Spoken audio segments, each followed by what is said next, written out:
മനുഷ്യരായി ഈ ഭൂമിയിൽ അവതരിച്ച ദൈവം തന്നെയാണ് യേശു ക്രിസ്തു.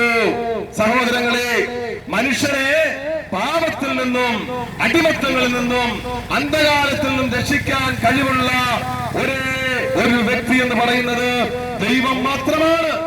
ദൈവത്തിന് മാത്രമേ പാപത്തിൽ നിന്നും മനുഷ്യരെ രക്ഷിക്കാൻ സാധിക്കുകയുള്ളൂ.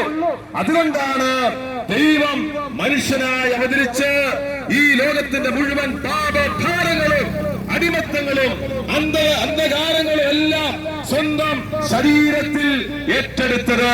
അതാണ് കാൽവരി കുരിശിൽ നമുക്ക് കാണാൻ സാധിക്കുന്നത്. ആകാശത്തിനും ഭൂമിക്കും മധ്യേ മരക്കുരിശ് നഗ്നനാക്കപ്പെട്ട മൂന്നാണികളിന്മേൽ അവസാനത്തുള്ള ചോരയും ചിന്തി പിടഞ്ഞു കുരിശിൽ പിടഞ്ഞ് മരിച്ചപ്പോൾ ഈ ലോകത്തിൽ ഇന്നേ വരെ ജനിച്ചതും ഇനി ജനിക്കാനുള്ളതുമായ സകല മനുഷ്യരുടെയും പാപഭാരമാണ് ഈശോ ഏറ്റെടുത്തത്. അങ്ങനെയാണ് ഈശോ രക്ഷകനായി മാറിയത്.